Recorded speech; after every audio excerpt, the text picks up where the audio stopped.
नमस्कार साथियों, बहुत बहुत स्वागत है आपके अपने YouTube चैनल पे, जहाँ पे हम ट्रेडिंग और इन्वेस्टमेंट से जुड़ी बातें करते हैं। अभी तक आपने जो सीखा वो था आपका डिफरेंट एनालिसिस।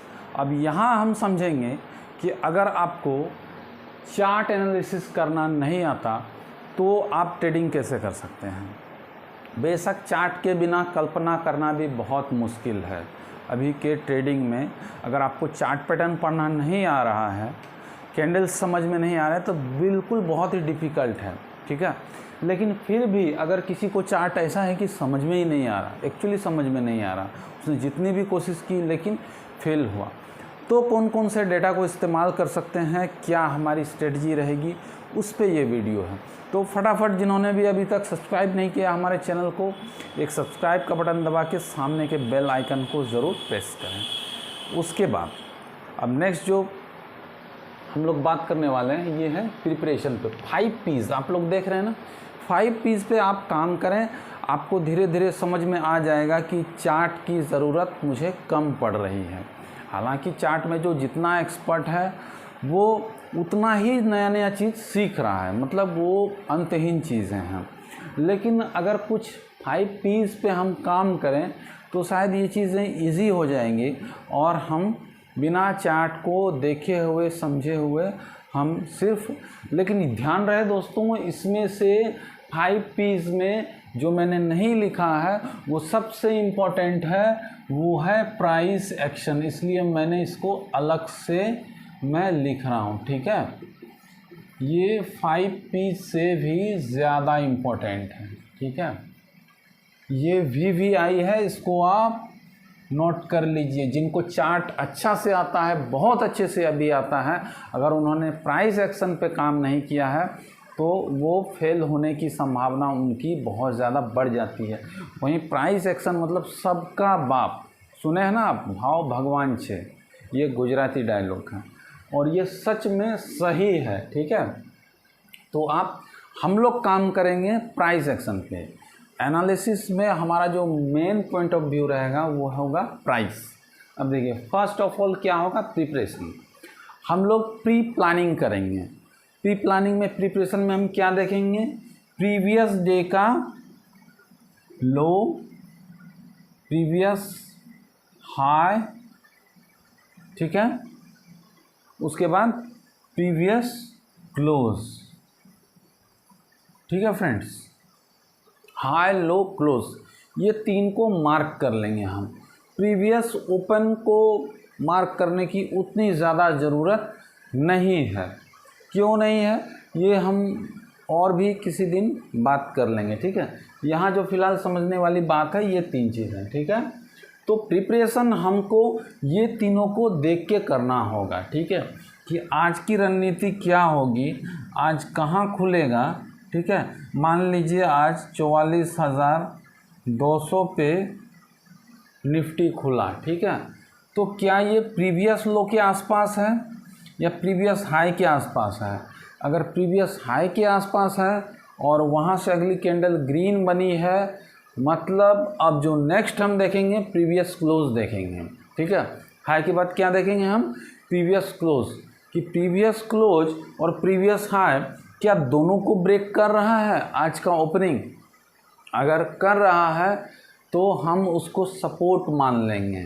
प्रीवियस जो क्लोज है उसको हम सपोर्ट मान लेंगे।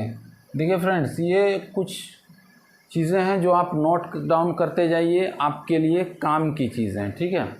इसको हम सपोर्ट मान लेंगे। यहाँ से क्या होगा, प्राइस ऊपर जाने की संभावना है, ठीक है। रेजिस्टेंस क्या होगा, रेजिस्टेंस क्या होगा, या तो वीक हाई होगा या प्रीवियस 3 डेज का हाई होगा, या फिर यहाँ से रिस्क टू रिवॉर्ड 1:3 रख के आप कुछ भी यहाँ का ले सकते हैं।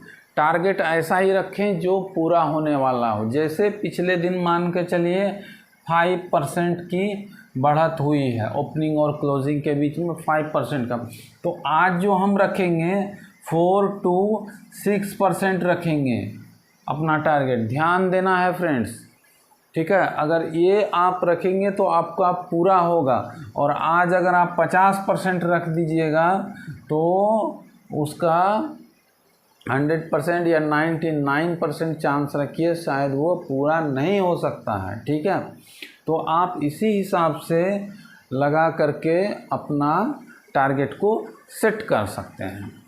ठीक है, अब सेकंड आती है प्लानिंग। प्रिपरेशन के बाद है प्लानिंग। प्लानिंग क्या करेंगे, अब हम लोग अपना जाल बिछाएंगे। ठीक है, उसी को कहता है प्रॉपर प्लानिंग, कि कहाँ पे जो है वो प्राइस एक्शन लो पे आया और हमें परचेस करना है, या हाई पे गया, ठीक है, वहाँ पे हमको सेल करना है। इसको क्या कहते हैं, प्लानिंग। जब तक प्लान के साथ नहीं उतरिएगा बाज़ार में तो मारे जा सकते हैं। ठीक है फ्रेंड्स। अब थर्ड है पोर्टफोलियो।